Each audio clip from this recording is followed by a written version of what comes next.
We go deep dive into everything Myles Garrett. He requested a trade on Monday.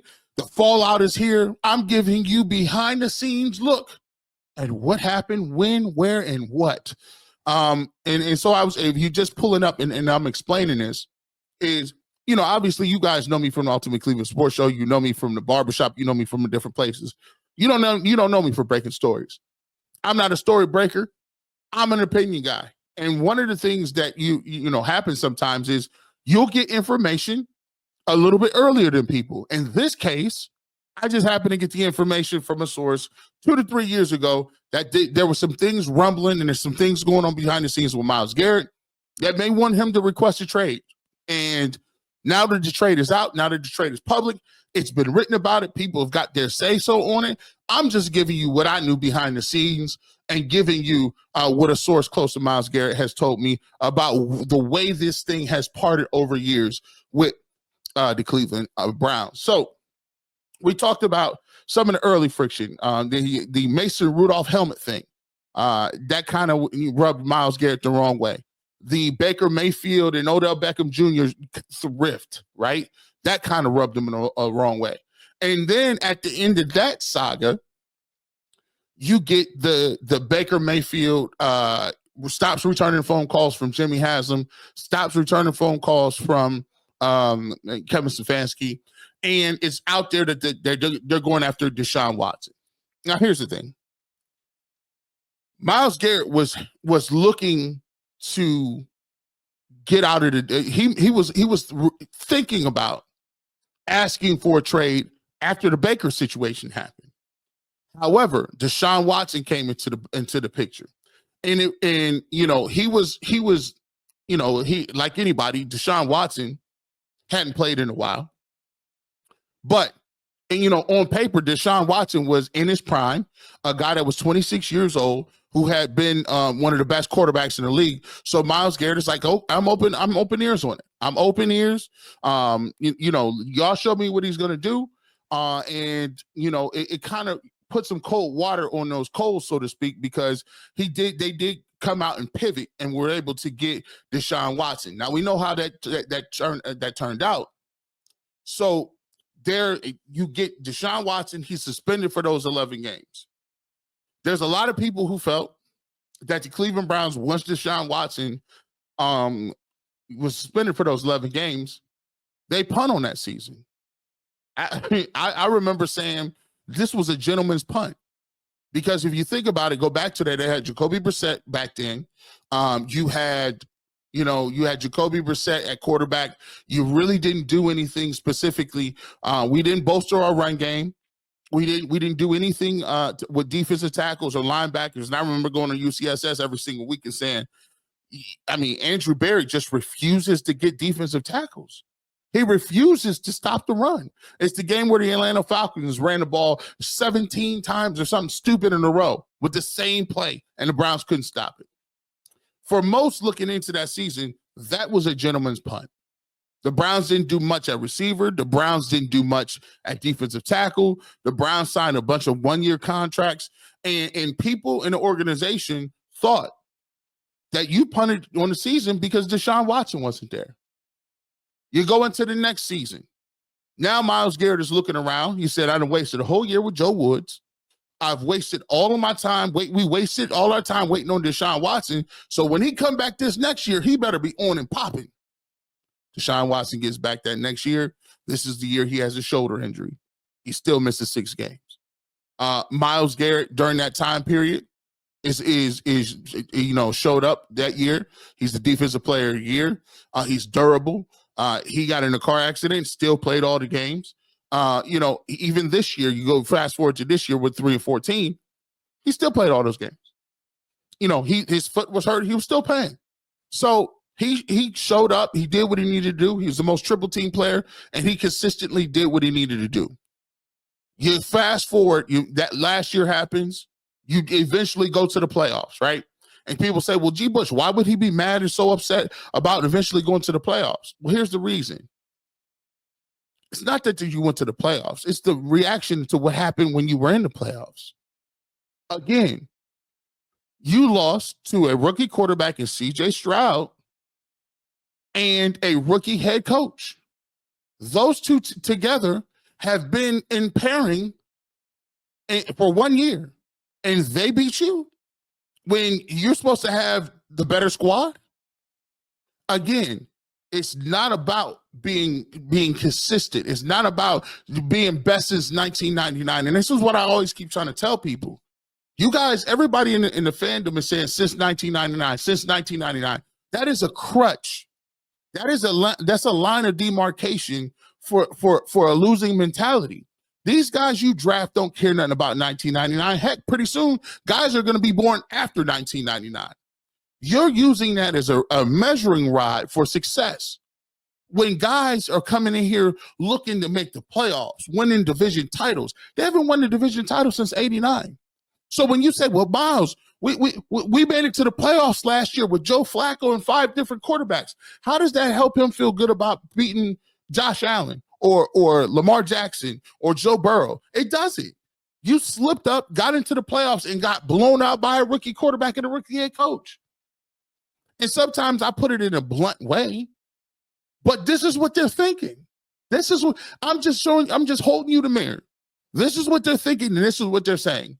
You can listen to me and you can say, oh, well, G. Bush he's so over the top. He's so over the top. Nah, bro. I'm giving you the same energy that they're giving me.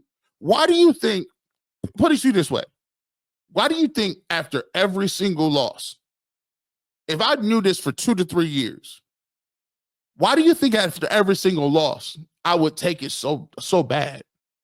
Why do you think I would be so animated? Just to be animated? Nah, because it's more than just a loss. It's you're losing in the now time, and you're going to lose on the back end. Because what's worse than going 3-14? Well, going 3-14 and losing a generational Hall of Fame type player that you can't replace. And so that's why all of these things are a culmination of what we've been talking about for 3 to 4 years. I've already known this. And sometimes we are so, it sucks because sometimes you ask yourself, if you'd have known this, if this was public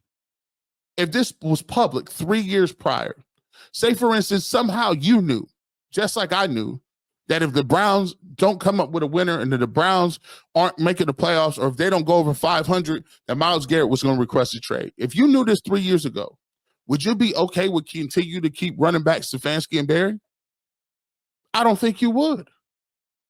See, the only reason you would question bringing back Stefanski and Barry is if you thought everything was complacent and cool.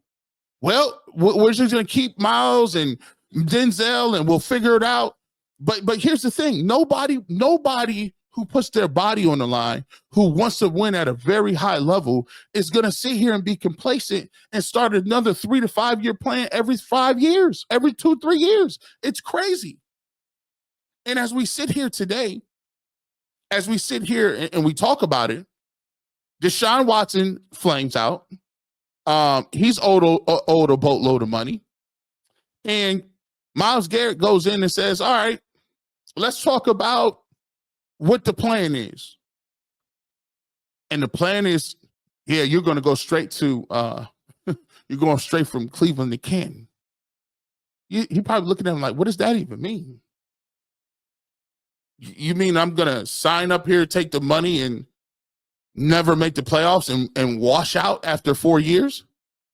Like, I don't understand it. My question is, how bad did the plan have to be for him to look around and be like, man, I'm writing this letter today. I hope it don't involve drafting defensive tackles and trading down. Because honestly, that's not going to get it done. And a lot of this, what we're talking about, is this same mentality. We talked about it earlier on the show today. I said, if Myles Garrett probably went in there and said, what are you doing at quarterback? Because since I've been here, we ain't had one. What are we doing? Oh, well, we're gonna trade back and get one in the 5th round. Oh, okay. Let's see how that works for you. We're gonna come out here with Kirk Cousins. We're gonna resurrect Kirk Cousins' career. How's that going to work? He's like, oh, good luck for you. I won't be here for that. And I will say this too. There was a rift between Deshaun Watson and Myles Garrett. They didn't see eye to eye on a lot of different things. In terms of, it wasn't like, Deshaun was leading the offense and Myles was leading the defense, and it was kumbaya and they was together and one. No, it wasn't like that. That wasn't the situation. We know now that Jadeveon Clowney and Myles Garrett never even communicated at all. That's one of the shocking things that I got from this source. I was like, what? I would have thought that they were locked in. No, Jadeveon Clowney and Myles Garrett were not on speaking terms. And the funny thing about this is, from the sources that I get, a lot of these dudes don't be communicating like that. It's a lot of miscommunications between coaching staffs, the players, what we're really doing, what the game plan is. A lot of people are confused. They don't know what's going on. This coach is out. This coach is in. What's my role? They listen. That is the reason why when I'm hearing all this stuff, and you got Kevin Stefanski and people is telling me the 2-time coach of the year, and I'm hearing miscommunication after miscommunication after he ain't talking to this person ain't talking to this person. It's just like, I've been on football teams, and I know you can't win no football games doing that, man. He hasn't been on the same page as Deshaun Watson. He ain't been on the same page as Baker Mayfield. He wasn't on the same page as DTR. DTR didn't even know he was playing half the time. He just he went, listen, I got to put my headphone back in. Put this back in. Jameis Winston wasn't on the same page with him. Jameis Winston told him, hey, I was coming here to play, to run this offense that you got. You didn't switch coordinators to Dorsey and didn't give him play calling. I thought I was coming here to be I'm telling you, I'm hearing this all last year from multiple sources, not just Myles Garrett sources. This is from a bunch of people. So, sometimes, you could believe what you want. You know what I'm saying? It'll be somebody, G. Bush, he got these mythical sources all of a sudden. Hey, man, believe what you may. But I don't got no reason to lie to kick it. I'm going to be honest with you. This thing was just dysfunctional. It just was. And now Kev is trying to get his mojo back. He's trying to get everybody in line and do certain things. But now it's too late. It's too late. Now, now the cat is out of the bag.